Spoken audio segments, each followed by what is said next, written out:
जय हिंद बच्चों, star education point के फिजिक्स ऑनलाइन क्लास में आपका स्वागत है। तो हम लोग ऑप्टिक्स चैप्टर में प्रकाश का अपवर्तन पढ़ रहे थे और उसमें पारदर्शी पदार्थों का अपवर्तनांक पढ़ रहे थे। तो पिछले क्लास में हम लोगों ने निरपेक्ष और सापेक्ष ये दो प्रकार के अपवर्तनांकों के बारे में पढ़ा था और अपवर्तनांक का निर्धारण किस प्रकार से होता है उसको भी हम लोगों ने देखा था। तो आइए अपवर्तनांक से संबंधित अगला क्वेश्चन इस प्रकार से है, उसको लेते हैं। देखिए क्वेश्चन, कई पारदर्शी पदार्थों से मिलकर बने मिश्रित माध्यम के तुल्य अपवर्तनांक के निर्धारण के लिए व्यंजक प्राप्त करें। तो पिछले क्लास में हम लोगों ने सीखा था कि यदि दो माध्यम है तो एक के सापेक्ष दूसरे का सापेक्ष अपवर्तनांक कैसे निकालते हैं। लेकिन मान लीजिए कि प्रकाश दो से भी अधिक माध्यम में प्रवेश करके बाहर निकल रही हो, तो वैसी दशा में हम लोग सारे माध्यमों का तुल्य अपवर्तनांक किस प्रकार से निर्धारित करेंगे। या मान लीजिए आपको ऐसा हो कि 3 माध्यम से गुजरे तो उसका तुल्य अपवर्तनांक कितना होगा, 4 माध्यम से गुजरे तो कितना होगा, 5 माध्यम से यदि प्रकाश गुजर रही हो तो तुल्य अपवर्तनांक सभी माध्यमों का मिलाकर क्या होगा। तो उसके लिए हम लोग व्यंजक सीखना चाहते हैं। पुस्तकों में ऐसा क्वेश्चन ऑब्जेक्टिव में भी रहता है, तो उसको भी हम लोग सीख पाएंगे। तो आइए देखते हैं इसका क्वेश्चन का क्या आंसर हो सकता है। तो बच्चों मान लेते हैं कि प्रकाश जो है कई माध्यमों से होकर गुजर रही है। तो आइए कुछ माध्यम को हम लोग बनाते हैं इस प्रकार से।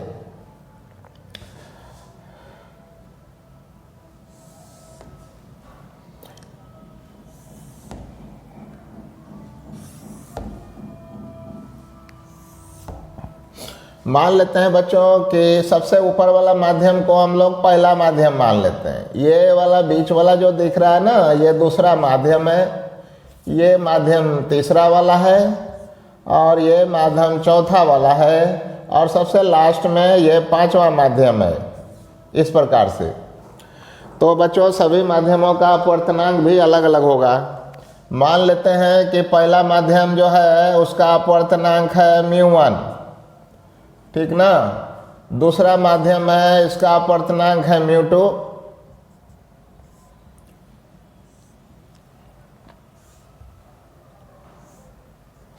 तीसरा माध्यम है, इसका अपवर्तनांक मान लेते हैं μ3 है। चौथे माध्यम का अपवर्तनांक μ4 और 5वां माध्यम जो नीचे वाला है उसका अपवर्तनांक मान लेते हैं μ5 है। अर्थात प्रकाश की किरण जो है वो किसी प्रकाश स्रोत से चलते हुए वो दूसरे माध्यम की ओर जा रही है। तो बच्चों अभिलंब के साथ ये किरण तो विचलित होगी। यदि सेम माध्यम होगा तो विचलित नहीं होगा, लेकिन दूसरा माध्यम होगा तो विचलित होगा। और यदि विचलित होगा तो ये हो सकता है बच्चों कि यदि ये विरल रहा, ये सघन रहा, तब तो ये अभिलंब की ओर मुड़ जाएगी, है ना। फिर ये दूसरा से तीसरा माध्यम में जाएगी। यदि इसकी अपेक्षा ये वाला यदि विरल रहा तो ये दूर भागेगा। तो इस प्रकार से हम लोग इसको ले सकते हैं। वो डिपेंड करेगा कि कौन सा माध्यम आपने लिया है, पहले वाले माध्यम से दूसरा माध्यम सघन है या विरल है, उसको देखना पड़ेगा और उसी के अनुसार से हम लोग अपवर्तनांक को निर्धारित करेंगे। तो बच्चों देख रहे हैं पहला माध्यम से प्रवेश करते हुए ये प्रकाश की किरण 5वें माध्यम में पहुंच गया है, ठीक ना। तो अब सवाल है कि इतने सारे माध्यम से जब प्रकाश गुजरेगी तो सभी माध्यमों का एक साथ जो मिश्रित अपवर्तनांक होगा, तुल्य अपवर्तनांक होगा, उसका निर्धारण हम लोग कैसे करेंगे। तो आइए देखते हैं।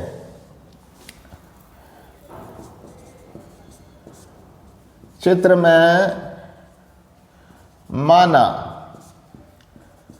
प्रकाश की किरण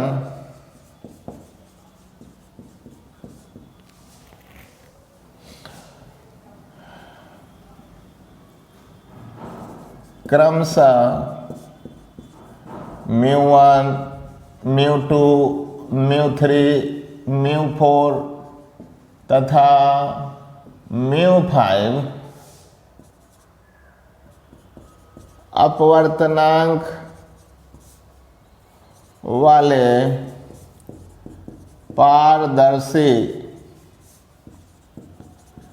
पारदर्शी माध्यमों से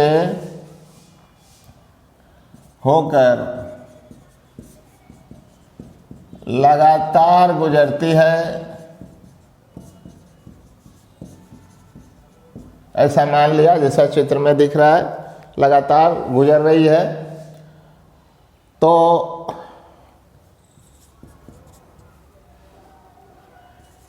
इन सभी माध्यमों का तुल्य अपवर्तनांक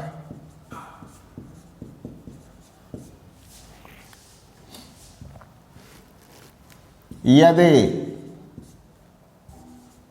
μ15 हो तो क्या मतलब है बच्चों कि सभी माध्यमों प्रवेश तो किया था पहला से और निकला जाके पांचवा में है, तो बीच वाला जितना भी है उसको यहाँ पर हम लोग नहीं लिखेंगे।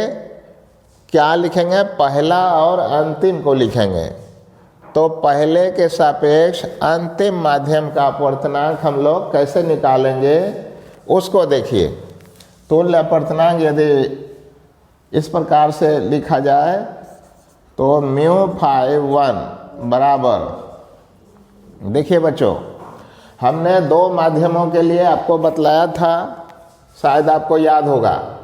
देखिए, दो माध्यम के लिए हम लोगों ने बतलाया था, आपको कि इस प्रकार से μ1 2 लिखा हो तो जो दाएं रहता है उसको ऊपर लिखते हैं, जो बाएं रहता है उसको नीचे लिखते हैं, ठीक ना। दाएं को ऊपर, बाएं को नीचे। अब यहाँ पर देखिए, यदि प्रकाश के चाल के हिसाब से लेते हैं, पिछले वीडियो में आप देखिएगा कि ऊपर में पहले माध्यम में प्रकाश की चाल और यहाँ दूसरे माध्यम में प्रकाश की चाल, ये μ और c माने अपवर्तनांक प्रकाश की चाल का व्युत्क्रम होता है, इस वजह से ये उल्टा लिखेंगे। अच्छा, बतलाया था कि c समानुपाती लेमडा होता है, तरंगदैर्घ्य होता है, इसलिए ये λ1 क्या होगा, ये λ2। तो ये वाला जो सूत्र है बच्चों, कल हम लोगों ने पढ़ा था, इसी सूत्र के आधार पर हम लोग यहाँ पर बनाएंगे इसको। तो आइए देखते हैं कैसे लिख पाइएगा। जो दाएं है उसको कैसे लिखेंगे? ऊपर, और जो बाएं है उसको कैसे लिखेंगे? नीचे। तो इस प्रकार से लिख दिया बच्चों, है ना। उसके बाद देखिए, सभी माध्यमों से होकर चूंकि प्रकाश गुजर रही है, इसलिए अब सभी माध्यमों को इसमें शामिल करेंगे। सभी माध्यमों के अपवर्तनांक को शामिल करने जा रहे हैं। तो आइए कैसे करेंगे। देखिए, μ5 लिखा, अब बटे μ4 लिखा, लेकिन μ4 तो ज़्यादा लिख दिया, तो यहाँ पर μ4 बटे क्या लिखेंगे? μ3। फिर ऊपर लिखेंगे μ3 बाय μ2, फिर लिखेंगे μ2 बाय μ1। तो बच्चों, यदि इसको आप काट के देखें तो ये इससे कट जाएगा, ये वाला इससे कट जाएगा, ये वाला इससे कट जाएगा और ये वाला इससे कट जाएगा, फिर μ5 बाय μ1 बच जाएगा, है ना। तो इसलिए फाइनल सूत्र निकलेगा। इसलिए देखिए, तुल्य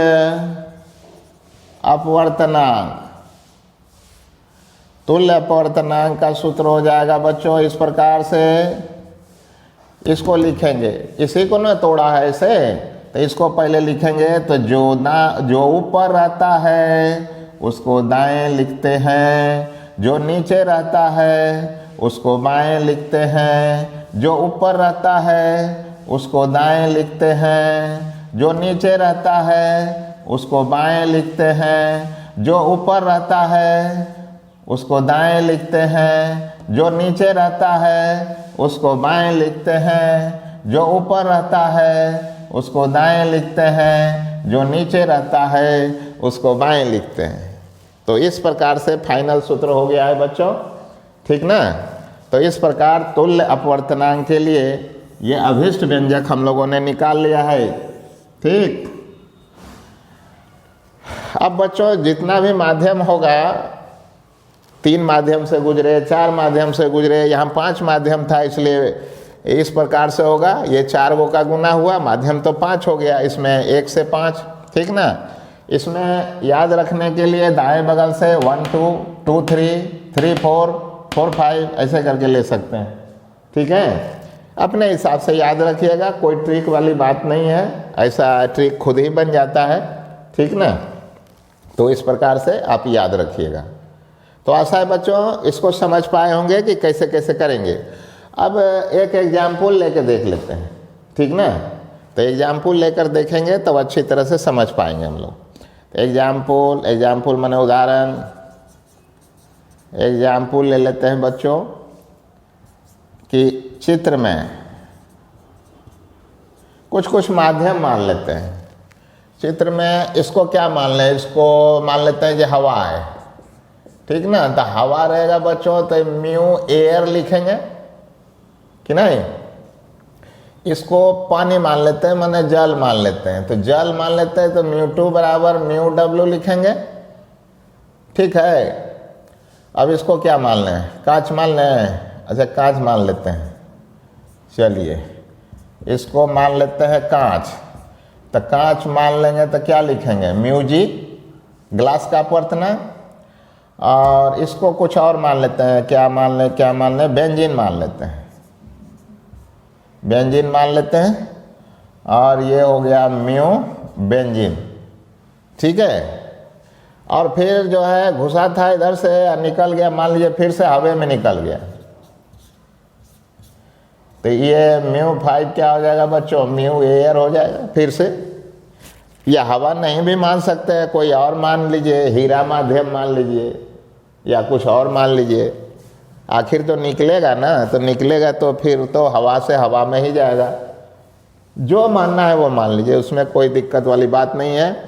और बच्चों यहाँ भी देख लेना है कि माध्यम के अनुसार ही ये होगा। अब ऐसे देखिए कांच से जा रहा है बेंजीन में तो नीचे मुड़ना चाहिए था, है ना, मतलब अभिलंब की ओर मुड़ना चाहिए था, लेकिन चूंकि चित्र बना लिए हैं पहले तो उससे कोई दिक्कत वाली बात नहीं है। हम लोग को व्यंजक की ज़रूरत है। तो चित्र में यदि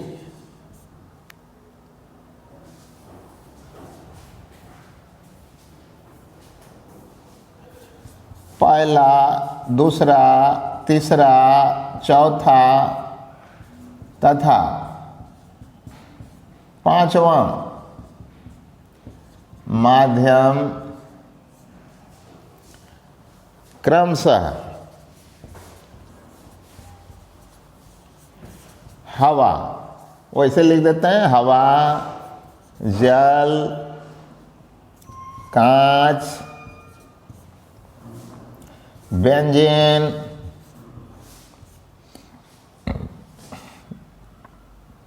तथा फिर हवा हो तो क्या क्या होगा बच्चों, देखिए तो μ1 बराबर म्यू एयर हो जाएगा, है ना। μ2 बराबर μW पानी के लिए, और μ3 बराबर μg कांच अर्थात ग्लास के लिए, μ4 बराबर म्यू बेंजीन के लिए, और 5वां जो होगा बच्चों μ5 बराबर म्यू एयर। ऐसा हो जाएगा, ठीक ना। और ऐसा हो जाएगा तो ये वाली जो समीकरण है, इस समीकरण में अब हम लोग रखेंगे, इसलिए हवा से प्रवेश कर रही है और हवा में ही निकल रही है, नहीं भी निकाल सकते हवा में, दूसरे माध्यम में जाने देते हैं। तो जैसा होगा वैसा कीजिएगा, लेकिन चित्र के अनुसार तो हवा पहले माध्यम के सापेक्ष 5वें माध्यम का अपवर्तनांक, इसलिए सभी माध्यमों का तुल्य अपवर्तनांक तुल्य अपवर्तनांक म्यू, ऐसे लिखेंगे ना। इधर लिखेंगे कौन वाला, पहला वाला, इधर कौन वाला लिखेंगे, अंतिम वाला। ये पहला वाला और इधर अंतिम वाला। तो बताइए पहला वाला भी हवाई है ना, और अंतिम वाला भी क्या है, हवाई है। आपको समझने के लिए ऐसा लिखा है। हो तो कैसे लिखेंगे, समीकरण 1 का इस्तेमाल करते हैं। समीकरण नंबर 1 से म्यू हवा का अपवर्तनांक हवे की अपेक्षा, ऐसे तो बच्चों 1 हो ही जाएगा, लेकिन लिखेंगे कैसे, आइए इसमें चेक करते हैं ये सूत्र को। ठीक ना, पांचवा माध्यम को देखिए कौन वाला है, हवा है, तो ऊपर लिखेंगे हवा। चौथा माध्यम देखिए कौन है, बेंजीन, तो इसे लिखेंगे बेंजीन। ठीक है, उसके बाद तीसरा माध्यम देखिए कौन वाला है, तीसरा कांच वाला है। ठीक है, तो ये कांच वाला लिखेंगे। पहले इसी में चेक कर लेते हैं, इसी से लिखिए म्यू फोर देखिए म्यू बेंजीन है, तो इस प्रकार से लिखा। यहाँ पर देखिए 3 लिखा हुआ है, तो 3 कौन सा है, ये ग्लास वाला है। ठीक है, फिर गुना, अब देखिए ये वाला 3 फिर से लिखा हुआ है, 3 कौन सा है, तो ग्लास वाला, तो ऊपर हो गया ग्लास। फिर देखिए 2 लिखा हुआ है, यहाँ पर 2 लिखा हुआ है, तो 2 वाला कौन सा है, ये देखिए पानी वाला है, तो पानी का अपवर्तनांक।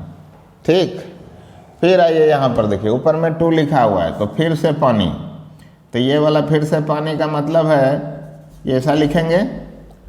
और नीचे वाला कौन सा है, 1 है, पहला माध्यम, तो पहला माध्यम आप देख रहे हैं ना कौन सा है, हवा वाला, तो ये हो गया हवा वाला।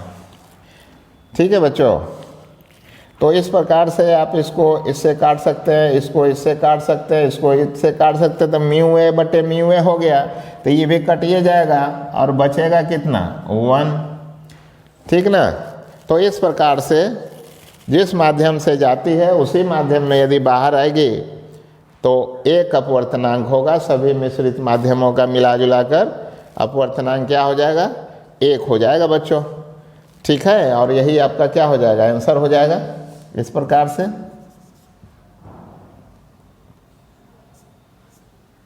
यही हो जाएगा आंसर इस प्रकार से। ठीक ना, तो आप किसी से किसी माध्यम में प्रवेश कराकर इन सूत्रों की सहायता से आप अपवर्तनांक निकाल लेते हैं। आपके मन में होगा कि सर हवे में क्यों निकाल रहे हैं, यदि बेंजीन तक जाता तो तब हम यहीं पर स्टॉप कर देते बच्चों। ये हवा वाला लास्ट वाला जो ये वाला था, ये एक टर्म घट जाएगा, है ना, ये 5वां वाला टर्म जो है ये वाला ये घट जाएगा, तो 3 टर्म बचता इसमें व्यंजक में। ये वाला नहीं लेंगे तो क्या होगा, 3 टर्म बचेगा, 5 माध्यम लेंगे तो 4 टर्म होगा। तो उसी अनुसार से यहाँ पर लिखा जाएगा, उसी अनुसार से इसका अनुपातिक मान भी निकलेगा। तो अपना चेक कीजिएगा, इसमें घबराने वाली कोई बात नहीं है। ठीक, एक और देख लेते हैं ऑब्जेक्टिव, समझ लेते हैं उसको। ठीक, तब तक इसको आप नोट कर लीजिए।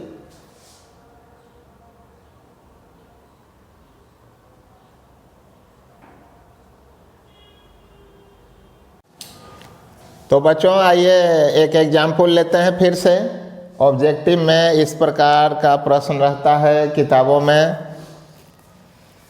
दिए गए संबंधों में से सही संबंध को चुनें। तो ये अपवर्तनांकों का संबंध है बच्चों, और इसको बना बनाकर जो अभी सूत्र बतलाया उसी सूत्र का इस्तेमाल कर इन संबंधों को जांचना है। तो आइए जांच कर देखते हैं बच्चों। पहले ए नंबर संबंध को जांचते हैं। ये म्यू जी ए है ना, म्यू जी ए, इस प्रकार से। अब देखिए यहाँ पर ये बच्चों पहले इसको लिखेंगे। ठीक, तो पहले लिख लेते हैं उसके बाद करते हैं, पहले लिख ही लेते हैं। ठीक है, यही है दिया हुआ है। अब इसको जांचते हैं बच्चों। जो दाएं रहता है उसको ऊपर लिखा जाता है, और जो बाएं रहता है उसको नीचे लिखते हैं। फिर गुना, जो दाएं रहता है उसको ऊपर लिखते हैं, है ना। और जो बाएं रहता है उसको किधर लिखते हैं, नीचे, मतलब यहाँ पर लिखेंगे बटा में बच्चों, नीचे लिखेंगे इस प्रकार से। फिर से देख लीजिए, दो दाएं हैं वो ऊपर, जो बाएं है वो नीचे, दाएं वाला ऊपर, बाएं वाला नीचे। अब बताइए ये दोनों काटिएगा कि नहीं काटिएगा। अब काटिएगा तो बताइए ये वाला कैसे लिखे, जो ऊपर है वो इस प्रकार से दाएं लिखेंगे और जो नीचे है वो बाएं लिखेंगे। तो बच्चों लेफ्ट हैंड साइड और राइट हैंड साइड दोनों बराबर हो चुका है। LHS बराबर क्या है, RHS। तो ये संबंध क्या है बच्चों, सही है ये वाला संबंध। लेकिन और संबंधों को जांच कर देखते हैं कि वो क्या कहता है, जांच तो लें।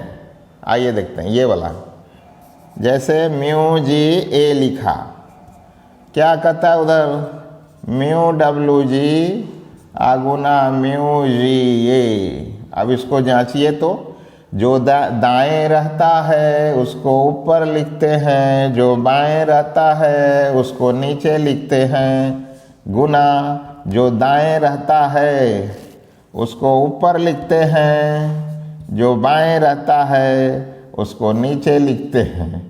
तो ये दोनों काटने के बाद क्या हो गया, जो ऊपर वाला है ये म्यू डब्ल्यू और जो नीचे है वो बाएं लिखाएगा। तो बताइए ये और ये बराबर है क्या, नहीं है।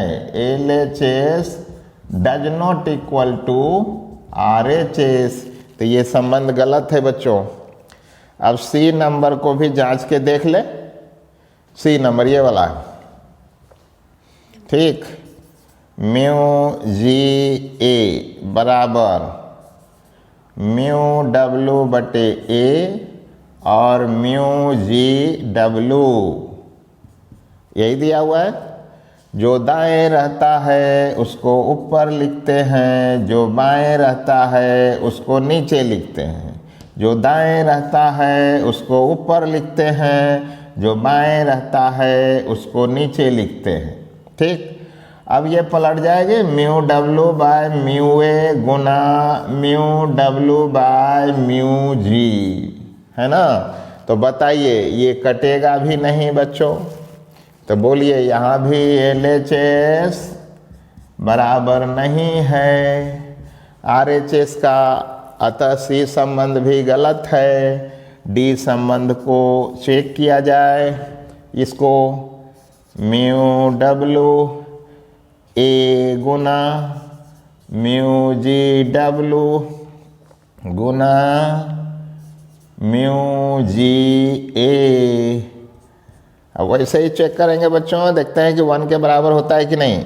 जो दाएं रहता है उसको ऊपर लिखते हैं, जो बाएं रहता है उसको नीचे लिखते हैं, जो दाएं रहता है उसको ऊपर लिखते हैं, जो बाएं रहता है उसको नीचे लिखते हैं, जो दाएं रहता है उसको ऊपर लिखते हैं, जो बाएं रहता है उसको नीचे लिखते हैं। अब देखते हैं कौन कौन कैंसिल हो रहा है बच्चों। तो ये वाला इससे तो कैंसिल हो गया, लेकिन ये म्यू जी का स्क्वायर हो गया, म्यू ए का स्क्वायर हो गया। तो बताइए ये बराबर हुआ क्या, LHS does not equal to क्या हो गया, RHS। इस प्रकार आप संबंधों को जांचने के लिए सीख गए हैं बच्चों। तो आपने देखा कि केवल पहला ही संबंध जो है LHS RHS के बराबर हो पाया और बाकी संबंध गलत हो गया, अतः आंसर आपका A नंबर होगा। तो इस प्रकार का जो क्वेश्चन ऑब्जेक्टिव दिया रहेगा किताबों में, आप आसानी से इसको बना सकते हैं। कंपटीशनों में भी ऐसा देता है और कंपटीशन के बुक में भी इस प्रकार का आप ज़रूर देखिएगा, उसको चेक कीजिएगा, ठीक ना। तो आशा है बच्चों कई पारदर्शी पदार्थ से मिलकर बने हुए मिश्रित माध्यम के तुल्य अपवर्तनांक को निर्धारित करना आपने सीख लिया है, ठीक ना। तो अगले वीडियो में फिर मिलेंगे आपसे, कुछ न्यूमेरिकल लेकर मिलते हैं अपवर्तनांक से संबंधित। तब तक आप इसका अध्ययन कीजिए। आपका धन्यवाद।